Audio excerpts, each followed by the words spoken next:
Míriam Díez Bosch, en aquest espai d'entrevistes commemorem els 20 anys de l'Agència Flama. En primer lloc, voldríem saber on era vostè fa 20 anys i què feia amb la seva vida. Què feia amb la meva vida fa 20 anys? Doncs mira, tenia 32 anys.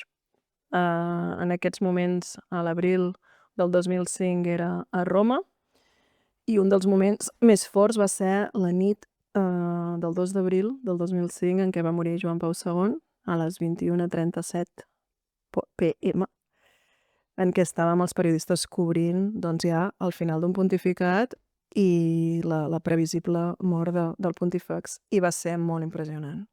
Va ser un moment, jo diria que equival a la fase de més potència del que he viscut fins ara en la meva trajectòria periodística. Va ser una agonia llarga, diuen, i molt dura, no? Jo crec que massa llarga, molt dura. Ell ho va fer servir per dir que no havia de baixar de la creu i que ell no abdicaria i que no ho deixaria, però va ser molt difícil perquè era la primera vegada televisivament parlant també que veies a un papa tan fràgil, tan poc capaç de posar-se davant de les masses. Però al mateix temps també jo crec que va ser un signe, no?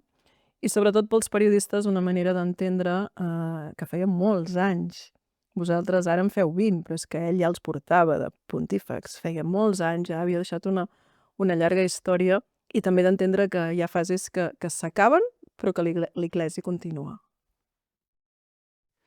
Aleshores, més o menys començaves, o feia pocs anys que havies començat com a periodista en l'àmbit de la informació religiosa. Allò va ser com una mena de prova de foc? Sí, ja quasi per cremar-se, però, perquè diguem-ne el foc ja havia començat abans. Jo quan estava a Girona a l'institut ja col·leccionava fulls parroquials, jo tenia claríssim que m'interessava molt la informació religiosa, encara no sabia ben bé per què, però quan jo a 18 anys puc triar, jo dic, jo me'n vaig a l'Autònoma a fer periodisme, en aquells moments només ho feien a l'Autònoma, però a la tarda jo vull estudiar teologia. Jo tenia molt clar que la combinació dels dos sabers és el que jo volia. No sabia per què. A la tarda em trobava gent que feia teologia perquè volien ser mestres, jo no volia ser mestra de religió, tot i que després amb la meva vida també he fet alguna petita incursió, i no volia ser periodista d'esports i d'economia com volien fer la majoria de la gent que estudiaven amb mi al matí. Per tant, em sentia una mica una rara avis, però tenia molt clara la meva vocació. M'agrada fer servir aquesta paraula, no? Perquè a vegades la vocació sembla que la tinguin només els religiosos, els eremites. Jo crec molt que el periodisme és una vocació. El fet de cursar estudis eclesiàstics i teologia, com deia, què li aporta com a professional del periodisme de matèria religiosa? M'ha aportat moltíssim. A part de l'evidència dels coneixements, m'ha ajudat a no ser tractada amb condescendència per part del clergat, i això és molt important. Perquè quan he anat a fer una entrevista en un bisbe amb un cardenal, quan em deien, bueno, és que vostè potser això no ho entenc, jo li deia, no, expliqui-m'ho, que potser sí que ho entenc. I això ja, evidentment, quan després em vaig doctorar a la Universitat Gregoriana, el nivell ja va pujar i me va permetre poder parlar de tu a tu i evitar, perquè n'hi dic condescendència molt pensadament, és a dir, a vegades es pensa que una periodista que tracti de la informació religiosa doncs no en té ni idea, no? O no sap on es posa. I clar, jo he dedicat la meva vida a estudiar-ho i a conjugar-ho, i per tant, crec que tinc la mateixa dignitat que una altra persona, que en aquest cas fos un home que ho hagués fet. I m'ha ajudat, per tant, en aquesta, no, dignificació també de la meva professió. I a part a donar-me moltíssimes eines. Clar, de història, de teologia, d'eclesiologia, de litúrgia, que m'han servit per poder saber qui tinc a davant i que doncs, en una entrevista hi pugui treure'n, no, més fruit. Sí, de fet, no tots els periodistes que ens hi dediquem podem presumir del mateix, no? Bueno, jo ho veig com una vocació, com una sort també, no? Que els meus pares es van poder permetre que jo me n'anés a Roma. Clar, jo a Roma hi vaig estar 10 anys. No és fàcil. Evidentment que jo anava fent de periodista freelance i era corresponsal de moltíssims mitjans, però hi havia una part també familiar que me van ajudar. A part que, clar, entenc que el Vaticà no es presta a Erasmus, perquè tu els dius que vols anar a fer un Erasmus i diuen això és un estat que nosaltres no sabem ni què és, i per tant estava una mica, no, com amb uns llims, però jo els hi agraeixo molt. A mi sempre em deien, nena, no te deixarem terres, però te deixarem cultura. Què és el que més li agrada d'aquest àmbit de la informació? A mi m'agrada molt el periodisme, tot i que ara no l'exerceixo, ara l'ensenyo, no? Estic a la universitat i faig articles d'opinió, però ara ja, diguem-ne que estic en un moment més moderat i m'agrada. Ara me fas una mica d'enveja, això de fer entrevistes a mi m'agrada molt. En faig, a vegades, però menys. Però el periodisme també de carrer, el que em sembla a mi meravellós és aquesta possibilitat d'entrar a la vida i a la casa dels altres i poder-ho explicar. És a dir, no quedar-t'ho per tu, ai, mira que bé, ara sé coses. No, sinó que això pugui arribar als altres, pugui tenir un impacte, pugui fer-los pensar d'una altra manera, o allò que els hi semblava que era com un estrambòtic, adonar-se'n que potser no ho és i que hi ha moltes persones que organitzen la seva vida segons uns ideals, no? I a partir de la fe. També m'agrada que s'entengui que la fe no és una mena d'accessori, sinó que és una dimensió de la persona humana i que això s'ha d'entendre i que també hi ha drets i llibertats aquí posades i, bueno, és un repte molt bonic. Després d'haver treballat en mitjans d'informació d'actualitat on la immediatesa i el dia a dia no permeten d'alguna manera aturar-se, analitzar, suposo que el fet d'estar en l'àmbit acadèmic aporta una altra perspectiva. Què en destacaria d'aquest? Ja, això és el que em pensava jo, i és una trampa. Pensava que la universitat, els professors, la biblioteca, totes aquestes coses. I després hi ha un excés de burocràcia que fan que tot sigui molt més complicat. El que passa que quan també tens aquesta vocació docent, doncs intentes dedicar temps en els teus estudiants, dedicar temps en els teus companys, entendre, estudiar, no? Analitzar, perquè no pots només viure del que tu ja tenies, o sigui, t'has d'anar actualitzant. Però no te pensis, que la universitat és un oasi. Jo m'ho pensava i no. Ara, clar, no té el ritme trepidant del dia a dia d'una redacció, això és evident.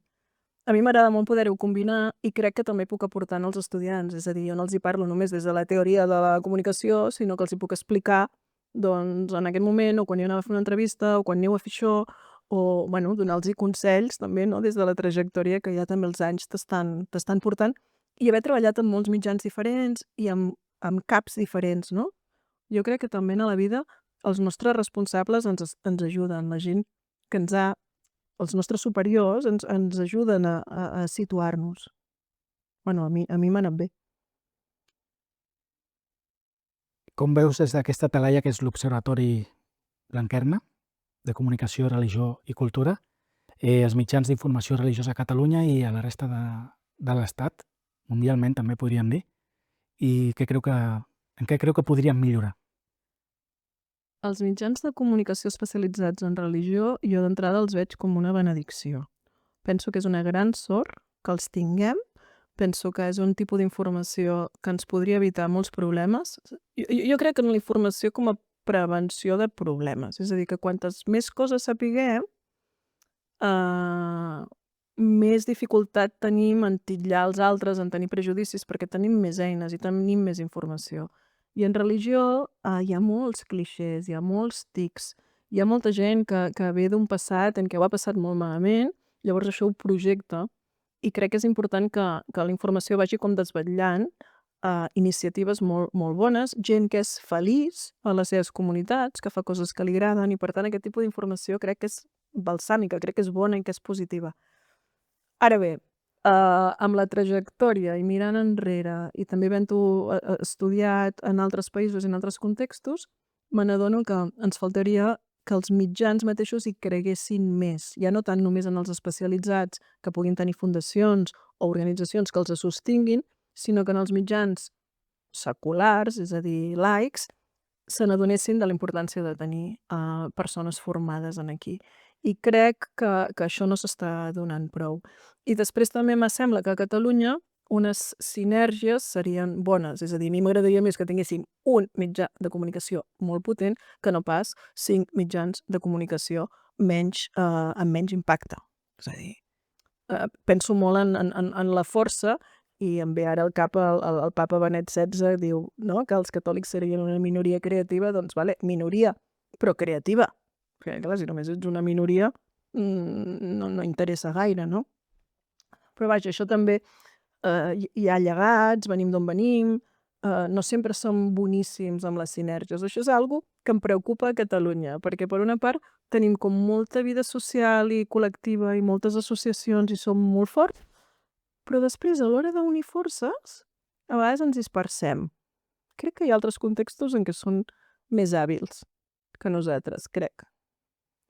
De fet, el papa Benet XVI també, a part de parlar de les minories creatives, també feia referència a, en aquest context, no, de minories, al fet d'evitar duplicitats.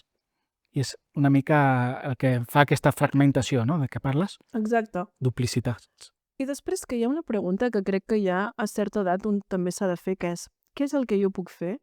Allò únic o petit. I segurament és una cosa o mitja la que tu pots fer. Totes les altres, segurament hi ha gent que les fa millor.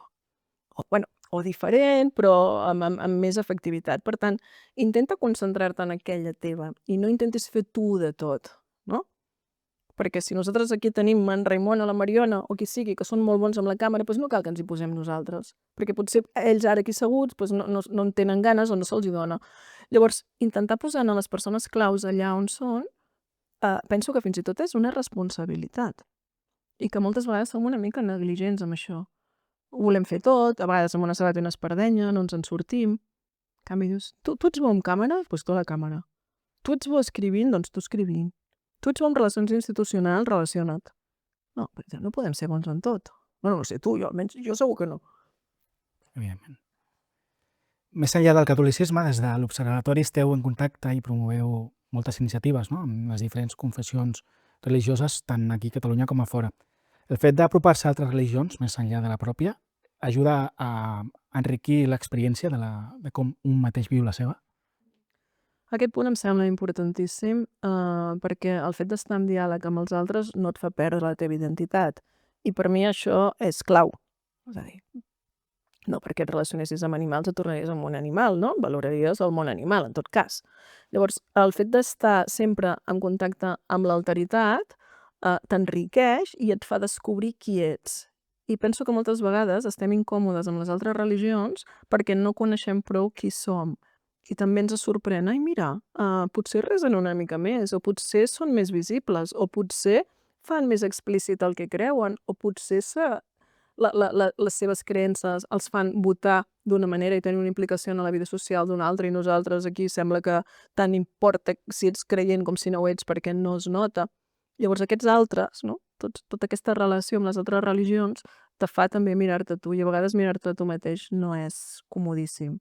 Des de l'Observatori de Comunicació, Religió i Cultura el que volem és sempre que des del nostre nucli, que és el cristià i el catòlic en particular, estar molt oberts a com les altres religions tenen un impacte en l'espai públic i des del punt de vista de la comunicació, perquè també hi ha centres que ho fan més sociològicament o més des d'un aspecte més històric. Nosaltres sempre en relació als mitjans de comunicació, en relació a les xarxes socials, en com, per exemple, els joves viuen la seva espiritualitat online, de manera digital, això ens interessa molt, i de totes les religions, i dels que no creuen, perquè també hi ha molta gent que és agnòstica o és no creient, o és directament atea, no? I això també ens interpel·la molt. O sigui, no només ens interessa la religió, també la no religió.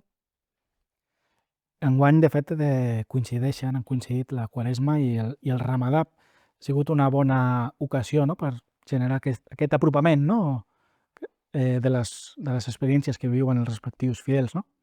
Sí, totalment. I jo he notat, potser també és el context on em moc, però que, per exemple, a la Quaresma la gent el dimecres de cendra doncs, era com més conscient o portaven la cendra al front i alguns es feien selfies i, bueno, no sé, els altres anys potser no ho havia notat tant.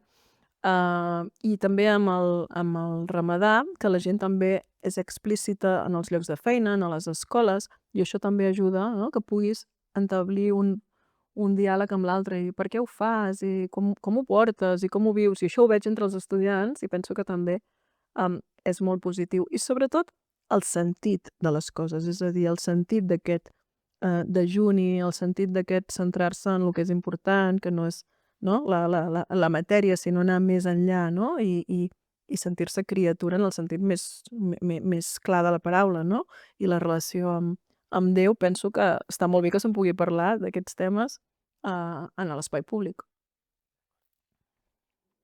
Ara, com a vicedegana de la Facultat de Comunicació i Relacions Internacionals Blanquerna, viatges sovint, et mous molt, però ets gironina de naixement. Què representa per tu la teva ciutat i no sé si necessites tornar de tant en tant o ho fas sovint? Ai, ara m'anava a sortir una frase com molt, molt lapidària i mai més ben dit, dic de naixement i potser del final de la meva vida també. O sigui, jo me veig a Girona en algun moment. El que passa que entre l'entremig, entre que vaig néixer i que me moriré, penso que estic com destinada a estar a altres llocs. Però sí que la veig com un punt d'inici i probablement un punt de final, Girona. O sigui, la tinc molt, molt emmarcada. Què vols que te digui? És que és molt maca, és que és una ciutat que a mi m'agrada molt haver nascut allà. Li dec molt també en el meu camí de fe, o sigui, el paper dels avis aquí, no? En el camí també per mi és molt important, tota l'educació que jo vaig tenir, jo vinc de les Vedrunes, que abans, bueno, hi dèiem carmelites, però és el mateix, tot el procés que jo vaig fer en el moviment universitari d'estudiants cristians, al MUEC, tot el procés que vaig fer en les parròquies, bueno, en el caliu, no? D'una ciutat que és tancada, que és grisa, però que ha anat canviant amb el temps i que ara és molt més oberta. Llavors la tinc sempre, no? Com un referent, bueno, com casa, no? O sigui, la idea de casa. Però sí que és veritat que tota la vida m'he anat com allunyant. A 18 anys ja vaig venir a estudiar aquí a Barcelona i vaig viure aquí sola el primer any. O sigui, ja va ser com un moment, no? De distacco, que diuen els italians. Però jo hi torno. D'acord. Parlem també una mica del paper de la dona a l'Església, que és un tema cada cop més present, no? En el debat eclesial. O un dels temes difícils que s'ha fet present en els darrers anys. Què en pensa del fet que per primer cop en la història de la Cúria Vaticana hi hagi al capdavant d'un dels dicasteris una dona, una religiosa, Simona Bambrilla, i que en aquest cas és la prefecta del dicasteri de la vida consagrada i de les societats de vida apostòlica. Què en pensa d'aquest avenç promogut pel papa Francesc? El celebro, però em sembla poc. És a dir, m'encanta. M'encanta que aquesta dona estigui en aquest lloc tan important, però em sembla que encara és perifèric i que és la vida consagrada, és a dir, no és la secretaria d'Estat. No és el mateix. I és una religiosa, no és una laica. Tornem una mica en els estaments. És a dir, el cristianisme... A mi, si ara em preguntessis què és el que t'interessa el cristianisme, doncs evidentment no és un sistema de castes. És precisament una igualtat total en totes les persones, i també entre els homes i les dones. Llavors, aquesta igualtat, en els vèrtexs del que es veu, de què és l'Església, jo no ho veig. Per tant, la narrativa sí que hi és, no? I en l'Evangeli està claríssim, però després, visualment, no es veu, i com que no es veu, no hi és, i ja està, és que no hi ha més, i penso que el papa doncs, ha fet passes importants, però jo crec que encara són insuficients. Ha iniciat processos, no? Que és una expressió que a ell li agrada. Sí, li encanten els processos. Nosaltres també sabem que els processos poden ser bastant complicats en el nostre context, però un procés no pot ser un gerundi etern. És a dir, s'estan molt bé els processos, però hi ha gent que té una miqueta d'impaciència. I a mi el que em preocupa és que les noves generacions són impacients. Són menys els interessats en tots aquests temes de l'esperit, almenys vinculats a l'Església Catòlica, i ja parteixen d'una base molt diferent. És a dir, a mi, les meves alumnes ja no t'ho compren, que tu els hi diguis mireu, estem aquí a la sinagoga i les dones estan aquí dalt perquè les dones estan més a prop de Déu. Diuen, escolti'm, què m'està explicant vostè?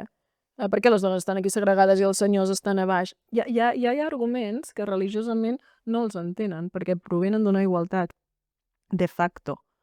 Llavors, potser hi ha persones més grans que es donava per fet que les coses eren d'una manera, però ara ja no.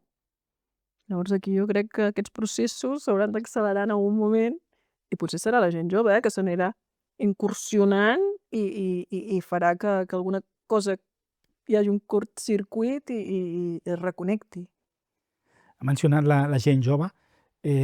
Com pensa que viu l'espiritualitat al jovent que estudia en l'àmbit de acadèmic, en aquest cas a Blanquerna, amb qui teniu contacte? Quines són les seves inquietuds espirituals que es poden percebre? La veritat és que hi ha una diversitat enorme, és impressionant. És a dir, hi ha gent que centra la seva vida a partir de la fe i organitza tot, que si té un recés un dia i que si va a la parròquia un altre i que si el moviment. Hi ha gent molt, molt, molt implicada i altres que estan desconnectadíssims de tot aquest tema, fins i tot culturalment. És a dir, ja no... no els interessa. És un tema que no interessa. O sigui, hi ha un individualisme bastant fort, això sí que ho veig, que potser fa uns anys hi havia més implicació, més voluntariat, no? Ara és més important el jo, està bé, no? Això també ho veig amb la implicació laboral, si te fan treballar dissabte i diumenge i l'agost, bueno, parlem-ne perquè potser no em va bé, tinc classe de ceràmica o tinc ioga o tinc no sé què, no? Que aquesta part, que molts de la meva generació crec que ens vam sacrificar molt, també la trobo positiva, no et pensis. O sigui, el posar la vida personal, ja no dic el jo, però la vida personal en la que no és només el jo, sinó el jo i la família, el jo i els altres, el jo i els amics, el jo i la vida espiritual, em sembla que està bé de posar-li límits a la vida laboral. El que passa que potser a vegades ens desequilibrem.